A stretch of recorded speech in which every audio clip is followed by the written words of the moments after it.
Diz aí pessoal, sejam bem-vindos aqui ao canal Bora Aprender. Hoje nós vamos falar sobre tendências progressistas, que diferente das tendências liberais que estão muito preocupadas em servir ao capital, a formar o indivíduo para atender às necessidades da sociedade, do mercado, do capitalismo, as tendências progressistas, elas vão ter esse nome por causa de um motivo muito importante. E é isso que você vai entender agora aqui no canal Bora Aprender. Quando nós falamos o termo progressista, o que é que nós estamos falando? Nós estamos falando de um progresso, mas que progresso é esse? Será que é um progresso do capital, do mercado, da sociedade? Na verdade, não.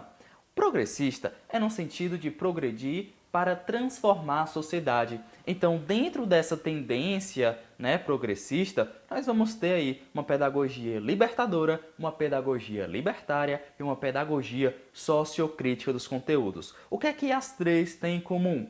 Ambas estão pensando, estão com o objetivo de tornar um indivíduo próprio, um indivíduo digno de lutar para transformar a sua sociedade, para transformar todo o seu contexto sociopolítico. Então, nesse sentido aí de uma pedagogia libertadora, libertária, sociocrítica, nós temos um cidadão a ser formado e não apenas alguém que deve se adaptar às necessidades do mercado para atender a esse capitalismo, como acontece lá nas pedagogias liberais. Então a pedagogia libertadora, ela é aquela pedagogia do Paulo Freire, que é bastante famoso em diversas universidades no mundo que estudam essa pedagogia, por ela ter um bastante enfoque político, que vai buscar aí a transformação do sujeito e a transformação da sociedade por meio desse sujeito. Nós temos também a pedagogia libertária, onde tem todo o enfoque aí numa autogestão, quase meio que anarquista, no sentido de não ter uma autoridade regendo toda essa educação. E tem a educação sociocrítica, crítica dos conteúdos, em que o conteúdo ele não vai ser deixado de lado, mas é por meio desse conteúdo que a transformação social deverá ser atingida. Então, baseado nisso que eu falei, as pedagogias libertadoras e libertária, ela vai ter aí em comum o anti-autoritarismo, essa luta contra o autoritarismo que vai definir os conteúdos que deverão ser estudados, e elas vão enfocar bastante em uma pedagogia em grupo, um trabalho em grupo, onde as relações vão ser bastante importantes por meio das discussões, por meio dos fóruns, por meio dos embates de ideias. Então essas práticas educativas, elas fazem sentido numa prática educativa junta ao povo, É junto ao povo, junto à sociedade,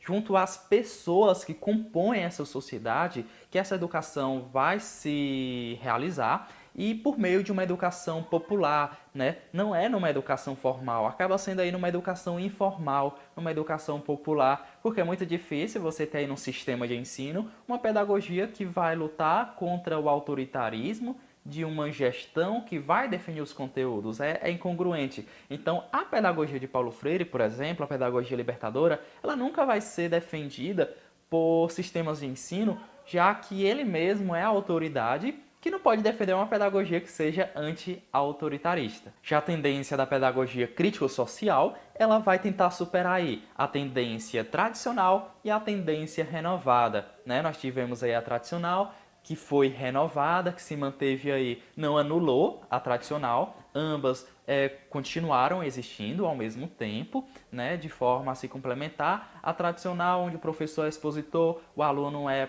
receptor. Na renovada, onde o professor ele passa mais para um papel de mediador, enquanto os alunos eles têm um maior protagonismo, mas ainda assim um sentido de formar, de adaptar esses alunos à realidade da sociedade, não no sentido de transformar, que é o que a pedagogia crítico-social dos conteúdos vai propor e busca superar tanto a pedagogia tradicional como a pedagogia renovada, entre elas a escola nova. Agora vamos entender um pouquinho mais sobre cada uma dessas pedagogias. Se você tem alguma dúvida, comenta aqui embaixo que eu vou responder as primeiras pessoas que comentarem aqui na seção de comentários. Não esqueça de se inscrever no canal e deixa seu like, dessa forma eu vou saber que vocês estão gostando e vou produzir mais conteúdos aqui para o canal Bora Aprender. Na tendência progressista libertadora, que é a pedagogia de Paulo Freire, nós vamos ter aí uma educação popular, onde a busca é que os sujeitos sejam formados para transformar a sociedade e lutam contra uma educação bancária.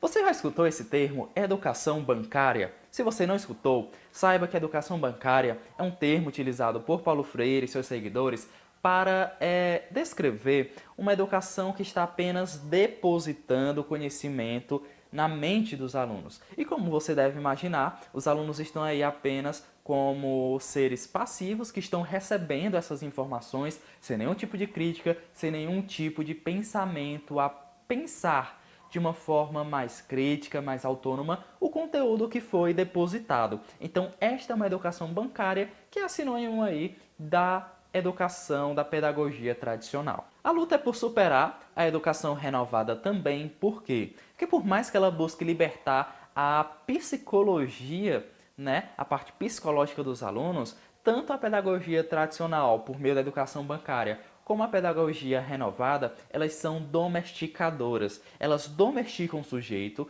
para que eles se adaptem à realidade social, para que eles sirvam aos moldes do que a sociedade espera que eles sejam. Ou seja, toda a pedagogia libertadora, ela está em busca de libertar esse sujeito para que ele não seja domesticado, mas para que ele seja um sujeito que tenha sua autonomia, tenha sua criticidade, que ele seja livre. Com relação aos conteúdos de ensino, na pedagogia libertadora nós temos os temas geradores. O que são esses temas geradores? São temas que são eclodidos, que surgem a partir de uma roda de conversa. Se eu faço uma roda de conversa com vocês que estão me assistindo, e a partir da nossa conversa nós começamos a ter o tema gerador, pedagogia progressista.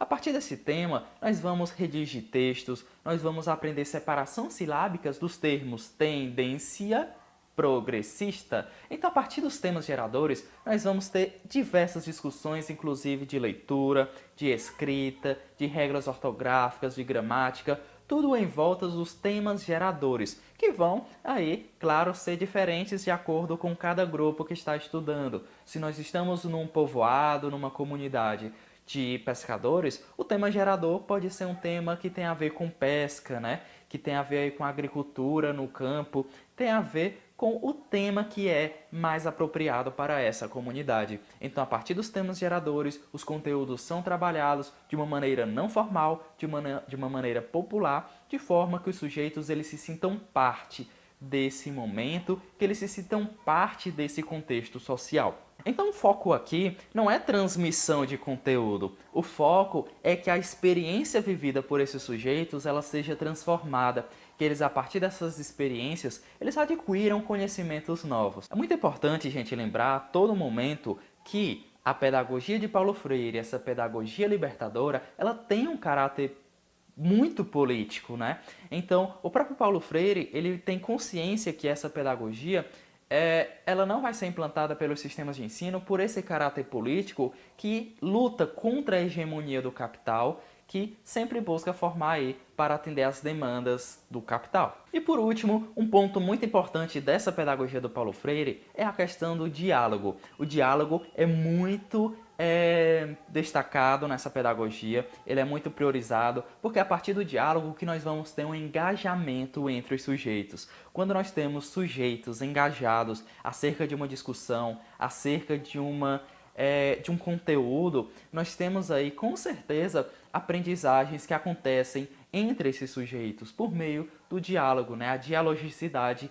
em Paulo Freire. E a pedagogia libertária, o que será que ela é? Gente, a pedagogia libertária ela vai ter um caráter aí muito específico no sentido de ser um aluno, um sujeito autogestionário. Ela espera que a escola forme o sujeito, que ele seja livre, que ele seja um autogestor do seu aprendizado.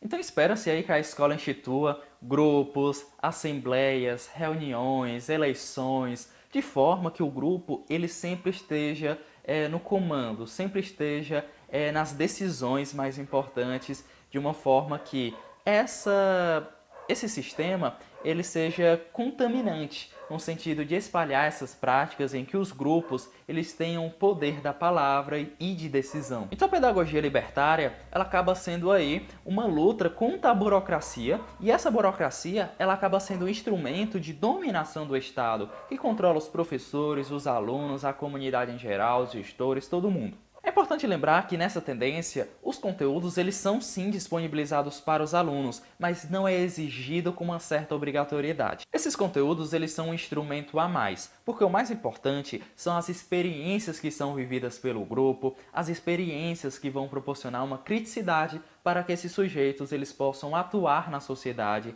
de uma maneira autônoma, de uma maneira libertária. Então os conteúdos propriamente ditos são aqueles que emergem aí, das necessidades desses grupos. Então, em resumo, a pedagogia libertária, ela busca colocar na mão dos alunos tudo aquilo que for possível, para que os alunos eles possam se gerenciar, eles possam fazer uma autogestão e por meio do grupo eles tenham um poder de decisão, um poder de escolher aquilo que eles querem estudar a partir das suas necessidades, a partir dos seus interesses, e por isso a pedagogia libertária, ela tem esse viés político meio anarquista, no sentido de ser anti-autoritarista, no sentido de não ter uma autoridade que gerencie todos esses processos por eles. Já na tendência progressista, crítico-social dos conteúdos, o conteúdo ele precisa ser difundido. É importante que esses conteúdos eles não sejam abstratos, que eles sejam concretos, que eles estejam dentro dessas relações sociais em que os sujeitos estão vivendo. Então a escola ela é valorizada como um espaço de apropriação do saber. Então o que define uma pedagogia crítica vai ser a consciência dos determinantes históricos sociais que vão regir determinado contexto. Então a função da pedagogia dos conteúdos é dar um passo para além, no sentido de transformar a sociedade. Então a escola tem um papel aí de uma propulsora dessa transformação. Então a escola com esse papel vai proporcionar que o aluno ele passe de uma visão fragmentada, uma visão dilacerada, para uma visão mais unificada, mais globalizada, no sentido de uma visão mais sintetizada. Portanto, a atuação da escola ela vai ser muito importante para preparar o aluno para a fase adulta e para que ele seja um adulto democrático, que busque por uma sociedade democrática. Então, nessa pedagogia, o conhecimento ele vai estar aí numa troca do conhecimento natural, social, cultural. Então, a relação entre professores e alunos, assim como na pedagogia libertadora e libertária, é horizontal. O professor não está acima do aluno, o professor também ele não é apenas um mediador, mas ele é um papel central junto aos alunos nesse processo, nesse caminho, juntos, rumo a uma transformação da sociedade por meio dos conteúdos que vão ser lidos, aprendidos, apreendidos de uma forma crítica, autônoma e progressista. Por isso, as tendências progressistas têm esse viés político no sentido de libertar os estudantes para que eles possam transformar a sociedade, diferente lá da tendência liberal, que o vídeo está aqui, no card logo aqui acima, em que todos os processos, todos os ensinos, todos os conhecimentos são voltados para que os alunos eles sirvam ao capitalismo, para que eles sejam mão de obra qualificada, como lá na tecnicista, por mais que na renovada não diretiva, na renovada progressivista, nós tenhamos aí o aluno como protagonista, ele ainda continua sendo domesticado no sentido de se adaptar ao mundo social para servir a essa sociedade e não para transformá-la. Se você tem alguma dúvida sobre tendências pedagógicas liberais, sobre tendências pedagógicas progressistas, escreva aqui nos comentários que eu vou te responder. Não esqueça de se inscrever aqui no canal clicando nesse botão vermelho e clicando em gostei. Te vejo no próximo vídeo do canal Bora Aprender!